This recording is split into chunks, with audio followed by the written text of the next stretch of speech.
그저께 뉴스를 보니까 아프리카 그 대륙 북쪽에 있는 그 리비아에 큰 물난리가 났더라고요. 보셨습니까?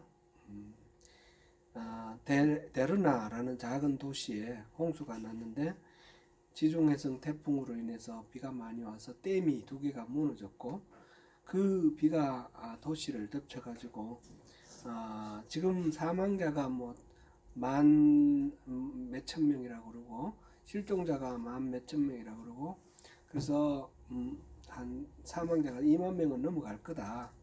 그렇게 지금 추산을 하고 있는데 이 도시 전 인구가 12만 명이래요. 그러니까 뭐 6명 중에 1명이 사망을 했다라는 그런 것입니다. 이 끔찍한 뉴스를 보면서 우리가 적지만 우리가 각자 형편에 따라서 구호헌금도 좀 하면 좋겠다 그런 생각이 들고요. 한밤중에 순식간에 덮친 이 홍수로 인해서 가족도 잃고 또 삶의 어떤 의욕조차도 잃어서 망연자실한 이 사람들에게 우리가 하나님의 은혜를 구하면서 기도해주고 그렇게 하면 좋을 것 같습니다. 근데 지금 이번 호우가 온 원인이 일단 이게 홍수는 댐이 붕괴돼서 그런 거지만 그 댐이 붕괴될 만큼 비가 온 거는 지중해성 폭풍 그랬는데 말하자면 사이클론 태풍이에요. 태풍이 온 건데 이게 이상기후라는 거죠. 이상기후의 결과라고 합니다. 한 달 전쯤에 또 어떤 뉴스가 있었는데 미국 캘리포니아주에 데스밸리라는 그런 홍수가 그런 지역이 있는데 거기에 홍수가 났습니다. 그곳에는 말하자면 사막 지역이에요.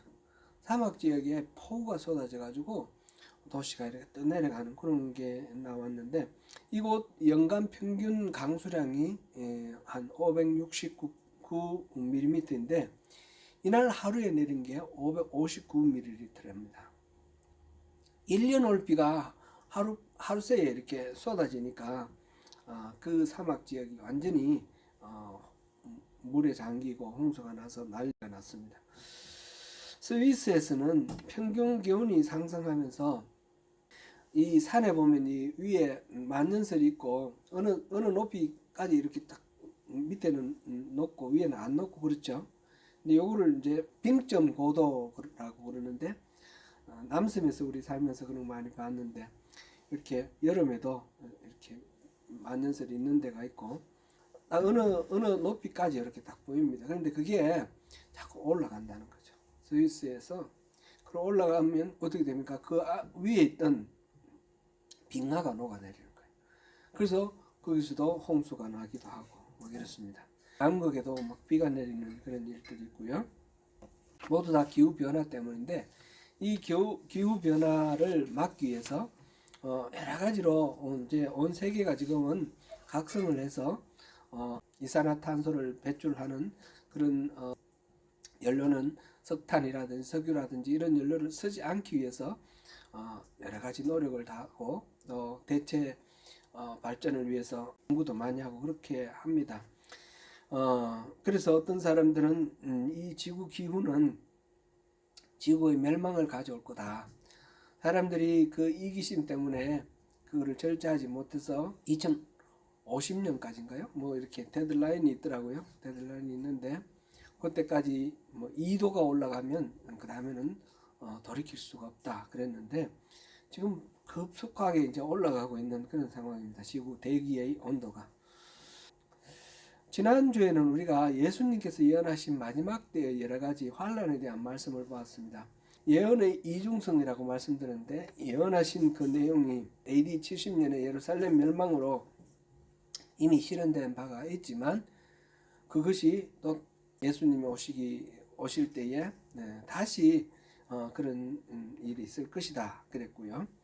우리가 이제 종말론, 개인의 종말론, 우주의 종말론 이런 말씀을 들었는데 개인이 이제 사고를 나서 죽든지 늙어서 죽든지 죽는 개인의 종말도 있지만 이 전 세계적인 그런 종말이 있을 거라 이렇게 우리 성경을 통해서 알고 있는데 그 종말은 어떤 방식으로 올지는 우리 잘 모르죠. 뭐 성경에 여러 가지 징조들을 얘기를 해놨는데 그 징조는 이미 다 나타났습니다. 전쟁, 기근, 지진, 모든 징조들은 이미 다 나타났습니다. 이제 당장 지금이라도 예수님 오시면 그 성경에 나오는 그 모든 징조 끝에 예수님 오시는 거니까 전혀 부자연스럽지 않은 그런 상황입니다. 이제 예수님이 그런데 언제 오실지 지난주에 우리가 본 거는 그때는 아직 모른다 그랬는데 지금 우리가 살아가고 있는 때가 바로 마지막 때다. 종말의 시대를 우리가 살아가고 있다라는 것을 생각을 할 때에 그러면 종말의 시대는 어떻게 살아가는 것이 좋은가? 우리가 어떤 마음으로 어떤 태도로 우리가 종말을 살아갈 것인가? 그것에 대해서 오늘 우리가 함께 살펴보도록 하겠습니다. 오늘 본문 처음 시작하는 게 무화과나무의 비유에서 배우라 그랬는데 무화과 나무의 비유, 이게 이제 어떤 비유가 뭐 유명한 비유가 있었는지 어떤지는 잘 모르겠는데 여기 성경에 이렇게 인용되어 있으니까 내용은 그런 거죠. 무화과 나무 가지가 막 물이 올라서 연해지고 새로운 이파리가 나오기 시작하면 여름이 가까워졌다라는 것을 사람들이 안다는 거죠. 우리는 무화과 나무를 잘 몰라가지고 이게 이 비유가 잘 마음에 안 들어오는데 우리 고등학교 다닐 때 그 중학교 때인가 고등학교 때인가 실록 예찬 이런 거 국어 시간에 배웠던 기억이 나는데요. 막 이 나무의 이파리 색깔이 아주 투명한 초록색, 연한 초록색 이런 식으로 막 새잎이 막 나올 때 이제 5월달이고 6월달이고 이제 여름이 되겠구나 알듯이 아니면 밭에 있는 보리가 쑥쑥 자라가지고 겨울에는 땅바닥에 있었는데 쑥 자라가지고 이렇게 자라면 금방 보리가 패고 그 다음에 여름에 오겠구나 라는 걸 알듯이 무화과나무도 그렇다라는 거죠. 그러니까 이게 무슨 의미가 이 바깥에 이 자연이 변하는 걸 보면 지금 가을이구나 여름이구나 봄이구나 이거 알 수 있듯이 예수님이 오시는 것도 그렇게 알 수 있다 그런 말이죠. 이와 같이 너희들 이 모든 일을 보거든 인자가 가까이 곧 문 앞에 이른 줄 알라 그랬는데 우리 이제 무화과나무 비유 요 32절부터 35절 한번 읽어보고 계속해서 말씀 진행하겠습니다. 같이 읽어봅니다. 시작. 무화과나무의 비유를 배우라. 그 가지가 인하여지고 잎사귀를 내면 여름이 가까운 줄을 아나니 이와 같이 너희도 이 모든 일을 보거든 인자가 가까이 곧 문 앞에 이른 줄 알라. 내가 진실로 너희에게 말하노니 이 세대가 지나가기 전에 이 일이 다 일어나리라. 천지는 없어질지언정 내 말은 없어지지 않으리라. 여기서 이제 33절에 이와 같이 너희도 이 모든 일을 보거든 이 모든 일을 보거든 무슨 일을 본다는 얘기입니까? 무화과나무가 오면 여름을 알듯이 이런 모든 것들을 보면 인자가 오실 것을 알게 된다 그런데 이 모든 일이 뭡니까? 4절부터 31절까지 쭉 설명했던 여러 가지 징조들입니다. 예수님이 제자들이 물어봤지 않습니까? 예수님께서 예루살렘이 황폐가 될 것이다. 그리고 이 성전 제자들이 탐복하고 이렇게 우르르 보고 있는 이 성전 돌 위에 돌 하나도 남지 않고 다 무너질 것이다. 그렇게 예수님이 말씀하시니까 그 때가 언제입니까? 그리고 그 때가 오는 징조는 뭡니까? 이렇게 말씀을 여쭤봤는데 예수님께서 4절부터 31절까지는 그 징조에 대해서 얘기를 했습니다. 징조는 여러 가지가 있죠. 지진, 기근, 뭐 이런 자연재해 같은 것도 있고 전쟁도 있고 그 다음에 믿는 자들이 핍박당하고 서로 살겠다고 막 서로 분열하고 갈등하고 이런 일들이 막 일어날 거다라는 것들이 그리고 여기저기서 나는 그리스도다 하는 거짓 그리스도들이 막 나타날 거고 그런 징조들 그런 징조들이 일어나면 예수님이 곧 오신다라는 걸 알 거다 그랬습니다. 그리고 또 34절에 내가 진실로 너에게 말하노니 이 세대가 지나가기 전에 이 일이 다 일어나리라. 이 세대는 누굽니까? 예수님의 설교를 듣고 있는 그 당시 그 사람들의 세대입니다. 그죠?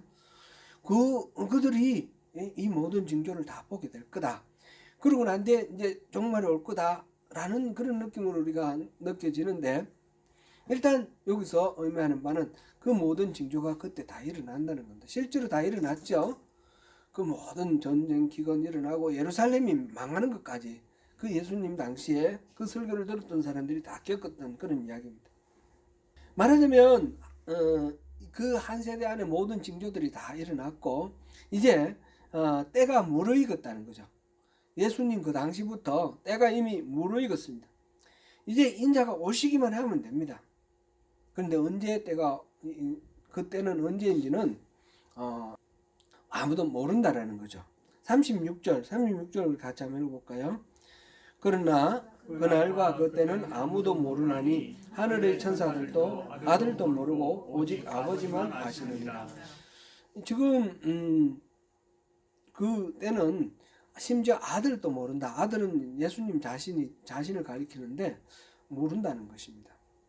이거는 예수님의 어떤 신성을 부정하는 그런 이야기라기보다는 이거는 전적으로 하나님의 뜻에 달려있다. 이거를 강조하는 그런 말이라고 할 수 있겠습니다. 지금 앞에서 뭐라고 말씀하셨습니까? 무화과 나무 가지가 연해지고 잎사귀를 내면 곧 여름이 다가올 것을 안다. 이렇게 말했지 않습니까? 그리고 여러 가지 이런 징조들을 보면 하나님 인자가 오실 것이다. 그걸 알게 될 거다 그랬는데 지금은 그 때는 아무도 모른다라고 말합니다. 그럼 마지막 때는 알 수 있다는 말입니까? 모른다는 말입니까? 여기서 두 가지를 구분을 해야 됩니다. 예수님이 대답을 할 때 분명히 구분해서 대답하셨습니다. 하나는 징조이고 하나는 때입니다. 징조는 다 볼 수 있게 누구나 알 수 있게 징조는 나타난다는 겁니다. 예수님께서 계속해서 지금 말씀하신 이 징조들 누구나 다 알 수 있는 그런 겁니다. 예루살렘이 황폐할 될 것, 성전이 돌 위에 돌 하나 남지 않고 무너뜨려질 것, 이런 것들 제자들이 묻는 그 질문, 징조와 때에 대해서 물은 데 대해서 분명히 알 수 있다. 그렇게 말씀하셨습니다. 이 인자가 오시면 동에서 서에 이르는 번개가 번쩍하는 것처럼 인자는 몰래 오시는 것이 아니라 분명하게 다 볼 수 있도록 그렇게 오실 것이고 구름을 타고 능력으로 그렇게 임해 오실 것이니까 인자가 오시는 것도 다 알 수 있게 오신다는 겁니다. 아무도 모르게 오시는 게 아니고. 그러면 징조는 우리가 다 알 수 있다. 이미 나타났다. 그러나 이 징조와 구별되겠다. 이런 징조가 나타나는데 그 때는 언제냐? 그거는 아무도 모른다. 그렇게 지금 말씀하시는 것입니다. 여러 가지 말씀하신 징조들이 이미 나타났고 예수님이 오시는 그때 마지막 그날은 알 수가 없지만 때가 무르익었다라는 것은 우리가 알고 있습니다. 그러면 우리는 어떻게 됩니까? 예수님이 언제 오실지 모릅니다. 제가 이제 종말에 대해서 이렇게 생각해보면 어떻게 종말이 이루어질까? 처음에 이제 기후 문제 얘기를 했고, 그래서 기후 때문에 지구가 이렇게 해서 종말이 올 거다. 근데 그 종말은 생각해보면 지구가 파괴되는 그런 종말은 아닐 거예요. 인간들만 다 죽어버리고 다른 이 지구는 또 재생해서 살아날 거예요. 근데 그거는 인간의 종말이지 우주적 종말은 아닐 거다. 그런 생각이 들고 어떤 식으로 종말이 올까? 뭐 핵전쟁이 일어나서 다 폭발할까? 또는 무슨 혜성이 와서 지구에 부딪혀서 뭔가요? 그 무슨 영화도 있었죠? 그런 식으로 해서 이 지구가 파괴될까? 그렇더라도 지구만 파괴되는 거죠. 그죠? 요즘에 그 제임스 웹이라는 그 망원경이 발달돼 가지고 인터넷을 통해서 우주 사진이 나오는데 정말 너무너무 신비하고 참 놀라워요. 그죠? 우주가 우리가 밤에 보면 별들이 완전히 이 모래사장처럼 하얗게 이렇게 있지 않습니까? 하늘에. 이게 전부 우리가 속한 은하계의 별들입니다. 대부분이. 은하계의 별. 그런 수억 개의 별이 모여서 우리 은하계를 이루는데 이 과학자들이 연구한 거 보면 이런 은하계가 또 수억 개나 있다는 거 아니에요. 은하계가 수억 개나 있다는 거예요. 그죠? 그 거리가 가까운 데도 있고 먼 데도 있고, 근데 아무리 가까워봐도 빛의 속도로 몇 억 년 가야 되는 그런 거리에. 그러니까 우주가 얼마나 큽니까? 이 얼마나 어마어마한 그것에 지구 하나 없어지는 것이 우주가 멸망이 된다 이렇게 말할 수도 없는 거예요. 그죠? 그러면 어떻게 우주의 종말이 올까? 상상이 안 됩니다. 그럼 저는 그렇게 내려놨어요.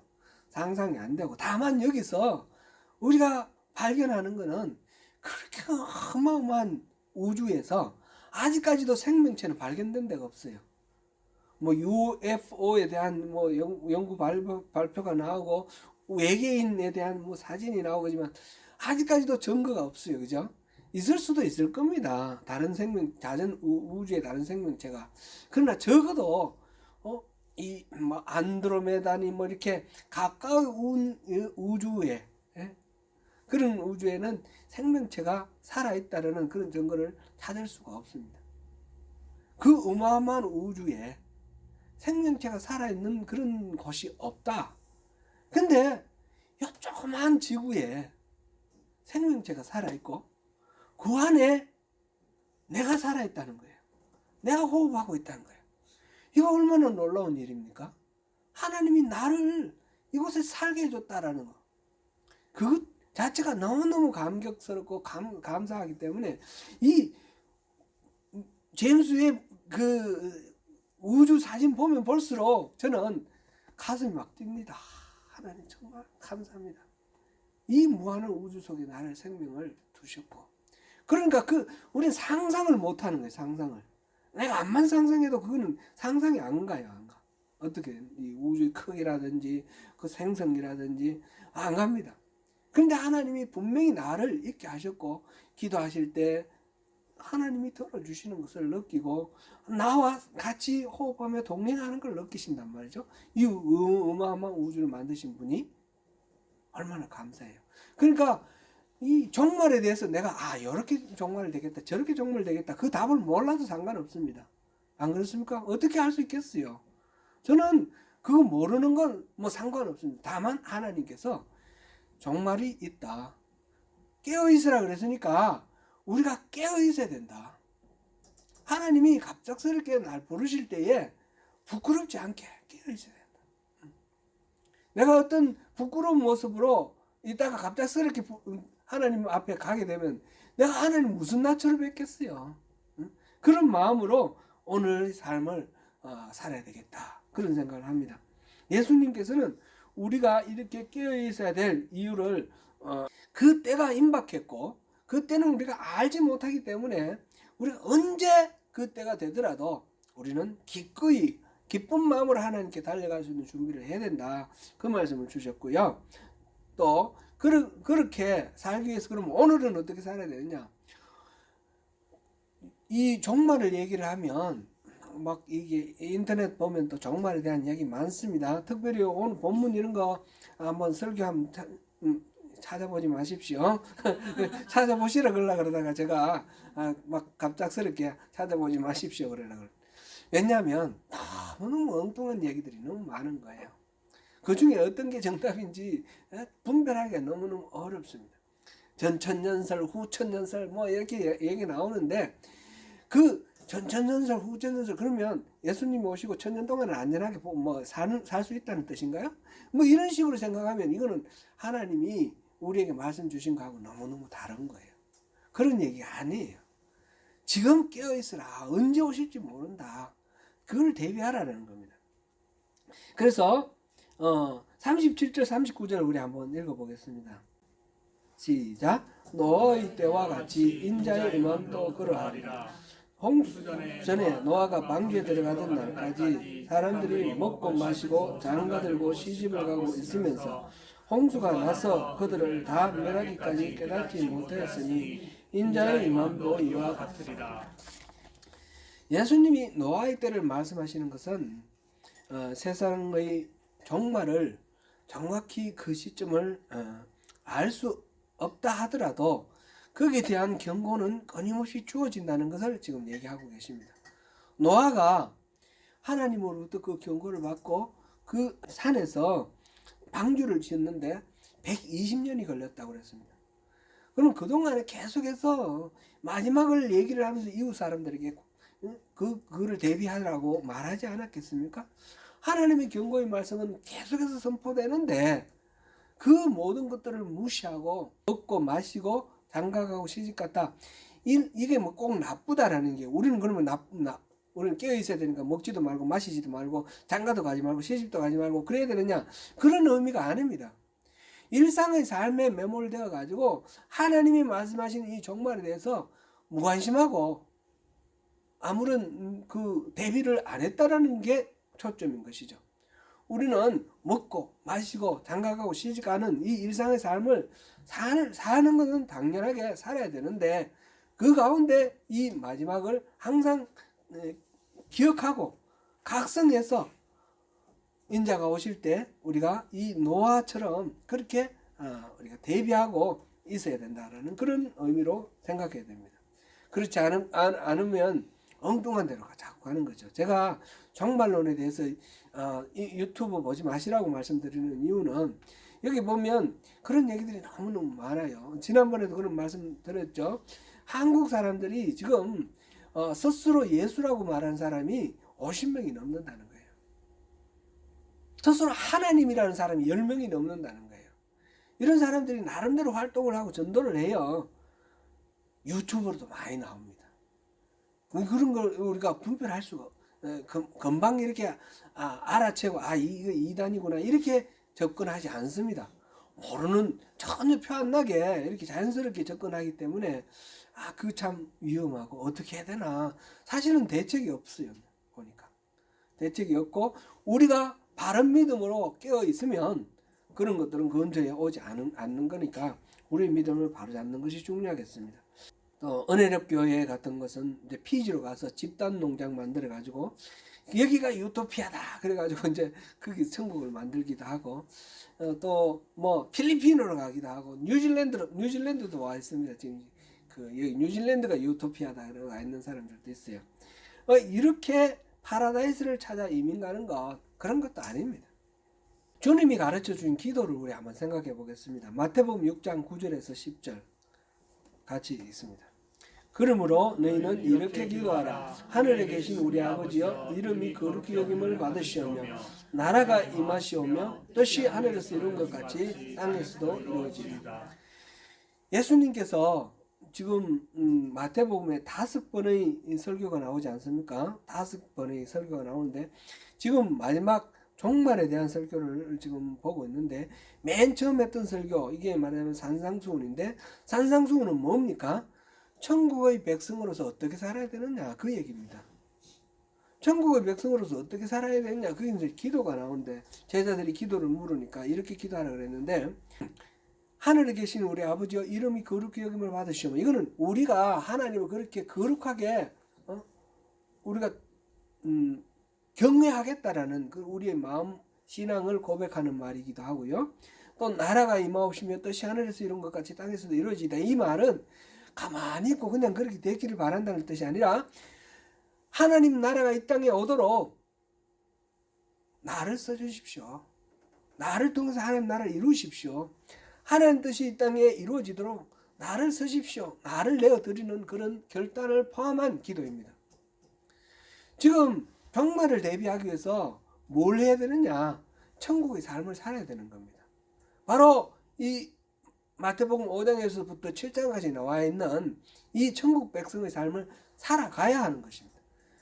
여기서 이 기도에 초점을 맞추면, 내가 종말이 임박했음을 알면 알수록 이 떠날 준비를 하는 것이 아니라, 그 스피노자가 말했나요?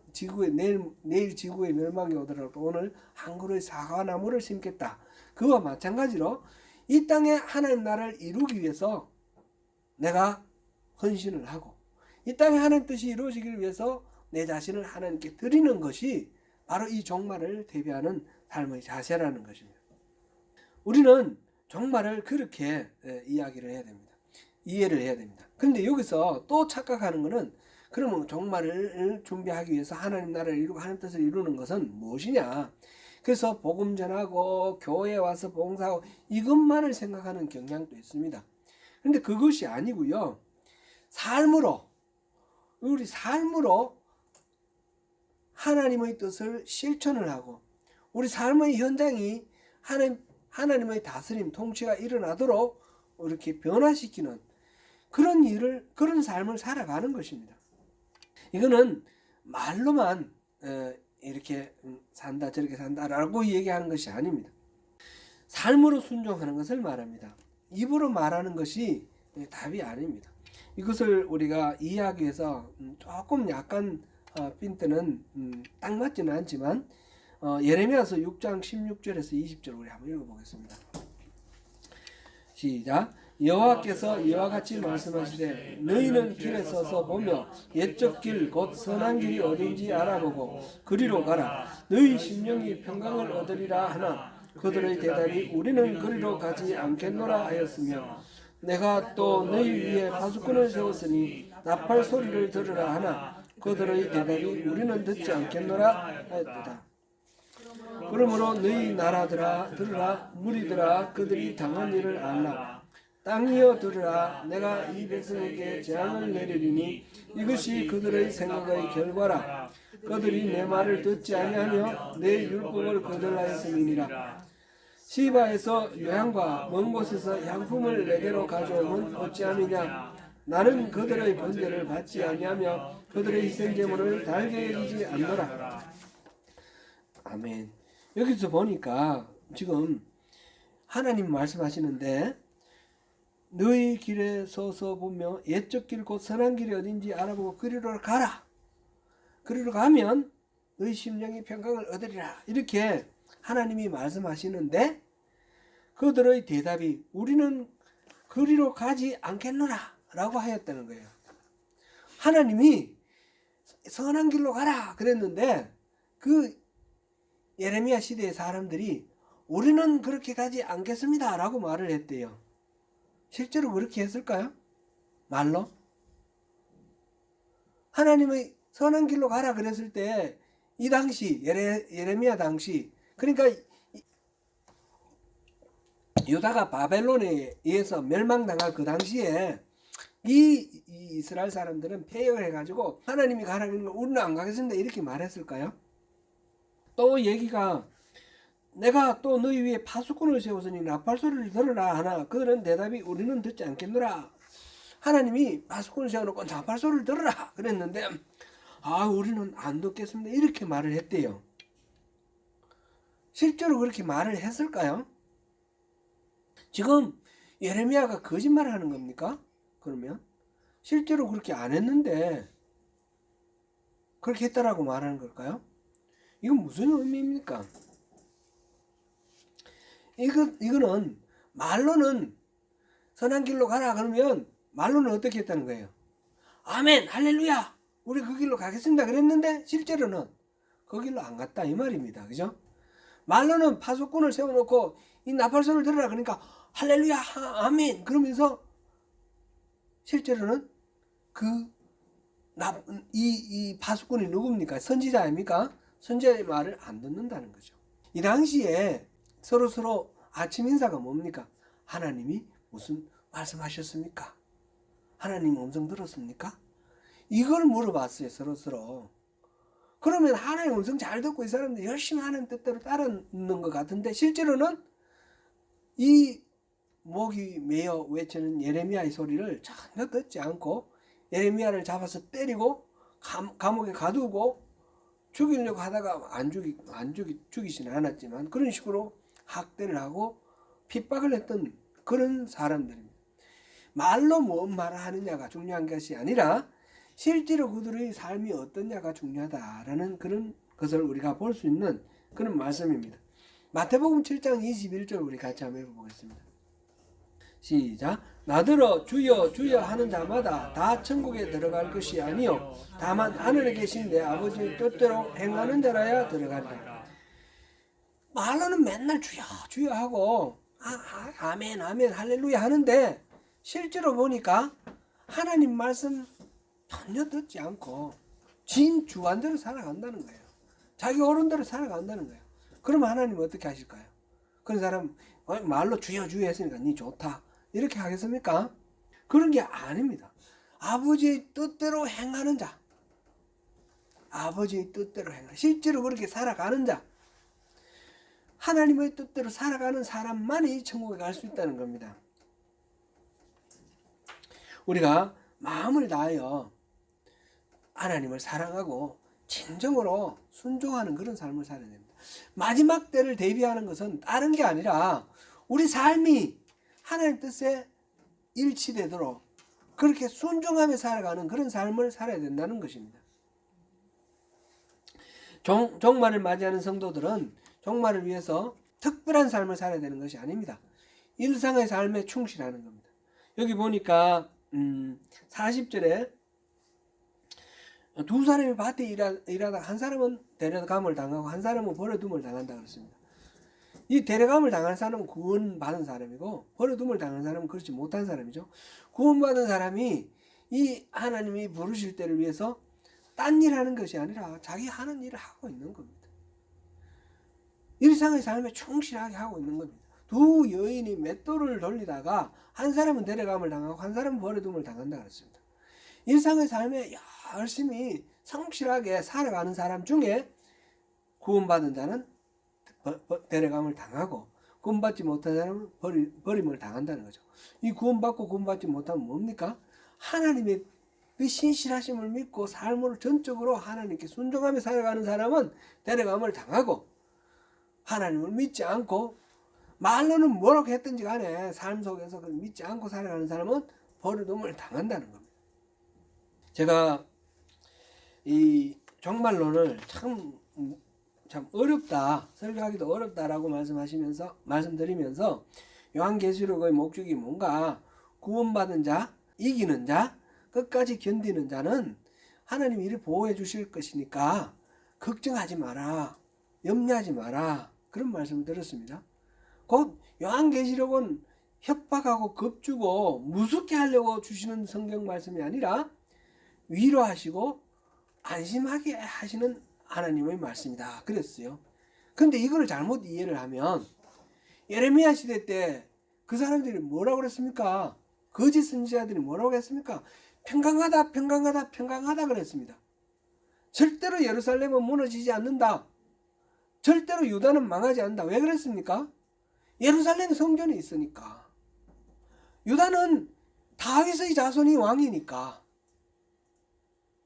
그래서 하나님의 뜻과 상관없이 자기들 나름대로 확신하는 어떤 그거를 만들어 놓고 그렇게 우리는 평강하다 평강하다 그러고 성전에 가서 열심히 짐승 잡아 제사를 지냈단 말이에요. 그런데 하나님은 이 성전이라 여호와의 성전이라 여호와의 성전이라 여호와의 성전이라 하는 거짓말을 믿지 말라 그랬어요. 그게 다 거짓말이라는 겁니다.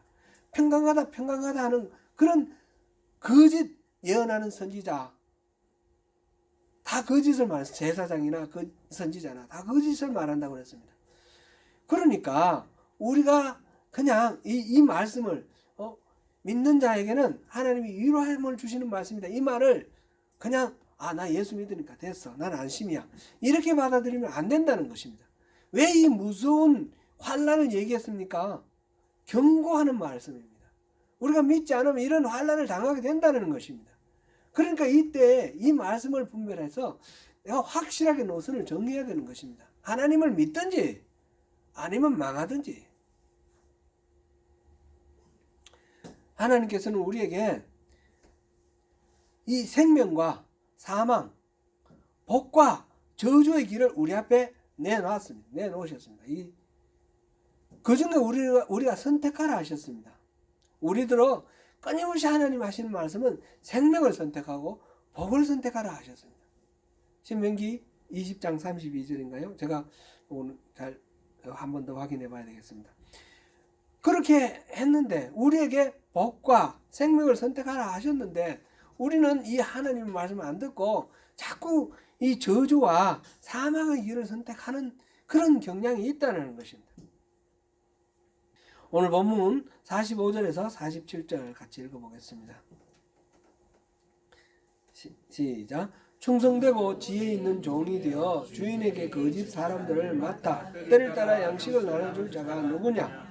주인이 올 때에 그 종이 이렇게 하는 것을 보면 그 종이 복이 있으리로다. 내가 진실로 너에게 이르노니 주인이 그의 모든 소유를 그에게 맡기리라. 우리는 누굽니까? 하나님은 우리가 어떤 사람 되기를 원하느냐 하면 충성되고 지혜 있는 이런 종이 되기를 원합니다. 그래서 우리에게 맡깁니다.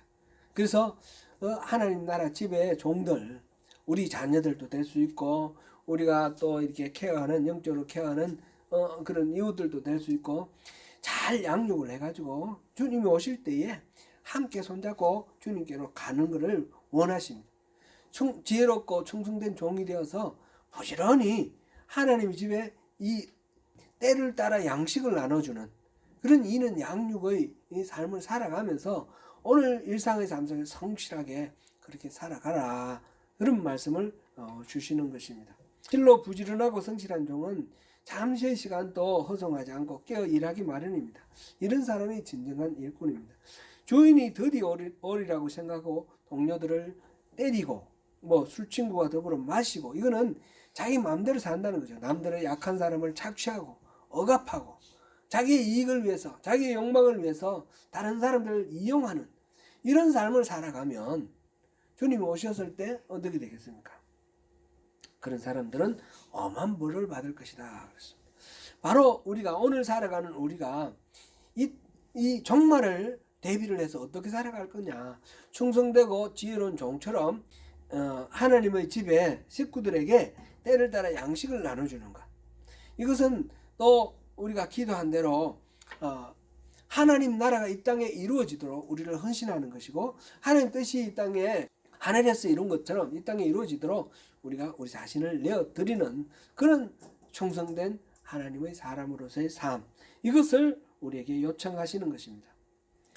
사랑하는 성도 여러분, 그때는 알 수 없지만, 그리고 그 방식은 우리가 알 수가 없습니다. 그러나 분명한 것은 임박한 장래에 주님이 다시 오실 것은 분명합니다. 주님의 오심을 담담히 기다리면서 항상 깨어서 내게 맡겨진 영혼들을 하늘 양식으로 잘 양육하며 주님 오실 때를 기다리는 충성되고 지혜 있는 종으로 살아야 하겠습니다. 그런 삶 가운데서 마침내 능력과 큰 영광으로 오시는 주님과 함께 영원한 승리를 누리시는 저와 여러분 되시기를 축원합니다. 기도하겠습니다. 은혜로우신 하나님, 오늘 또 불러주시고 함께 말씀을 통해서 우리 삶을 돌아보게 하시니 감사합니다. 주님, 종말의 때를 어떻게 살아갈지 그 태도를 생각해 보았습니다. 지혜롭고 충성된 종처럼 우리에게 맡겨진 그 모든 일들을 성실하게 감당하면서 우리에게 맡겨주신 그 영혼들을 때를 따라 양식을 나누어주는 그런 일을 감당하면서 주님의 때를 마라나타 어서 오시옵소서 그렇게 기대하며 바라며 주님의 때를 준비하기를 원합니다. 주님 은혜 베풀어 주시고 함께하여 주시옵소서. 예수님 이름으로 기도드립니다. 아멘.